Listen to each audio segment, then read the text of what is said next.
عازمین اکرام، حجاج بیت اللہ و زائرین اکرام، السلام علیکم ورحمۃ اللہ وبرکاتہ۔ آج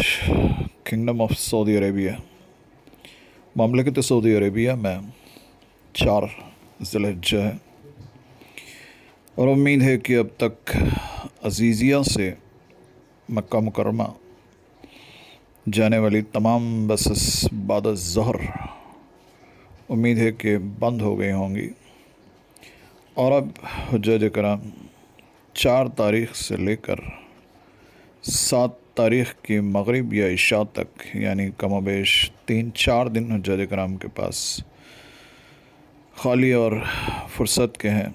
جن میں وہ صرف اور صرف عبادات اور آس پاس کی جو بھی مساجد عزیزیہ میں ہوں گی آپ کے بلڈنگوں کے پاس میں، جیسے مسجد بن محفوظ ہے، یا پھر مسجد الراجی ہے، یا پھر اور بھی کئی ایک مساجد ہے،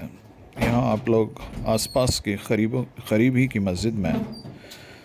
تمام نمازیں ادا کر رہے ہوں گے۔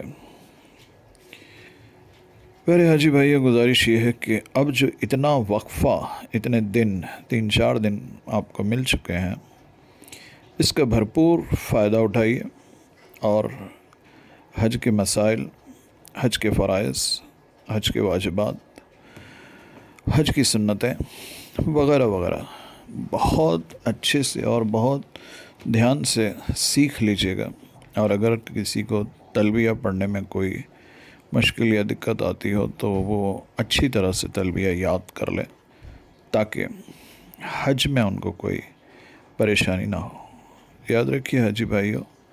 حج کے مسائل ہر حاجی کو اتنی اچھی طرح سیکھ لینا چاہیے کہ بعد از حج حاجی پر کوئی دم نہ پڑ جائے، دم واجب نہ ہو جائے اپنی کسی غلطی یا کوتاہی کی وجہ سے۔ اس طرح سے اور اتنی اچھی طرح سے حاجی کو چاہیے کہ وہ حج کے مسائل سیکھ لیں، تاکہ ان پر کوئی دم نہ پڑ جائے۔ یاد رکھیے گا کہ جب پانی کا جہاز ہندوستان سے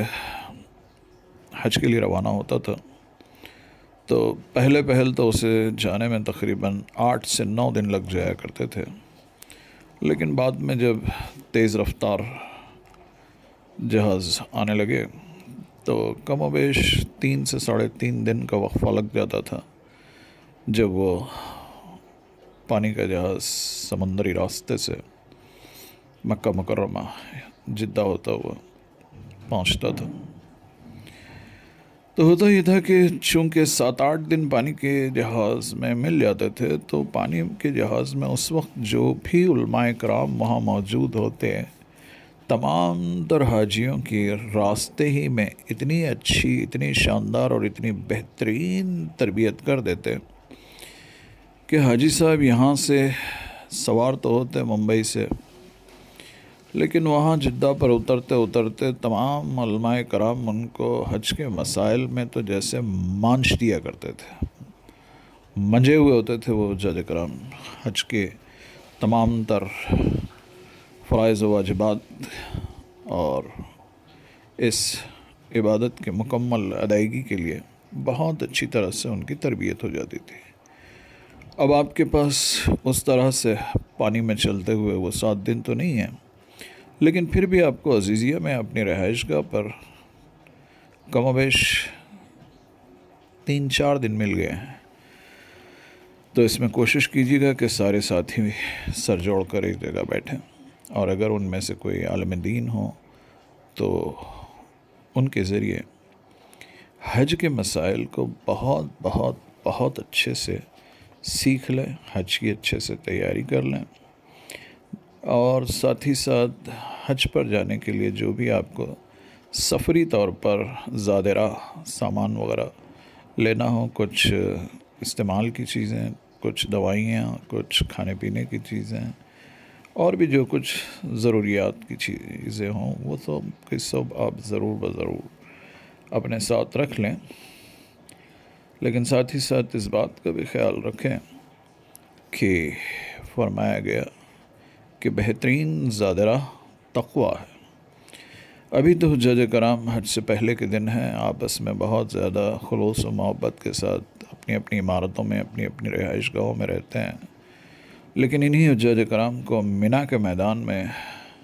لڑائی جھگڑا کرتے بھی دیکھا گیا ہے، غصہ کرتے بھی دیکھا گیا ہے، صرف اور صرف جگہ کی خاطر، کیونکہ وہاں جگہ کی بڑی قلت ہوتی ہے۔ تھوڑی اس پریشانی کے باعث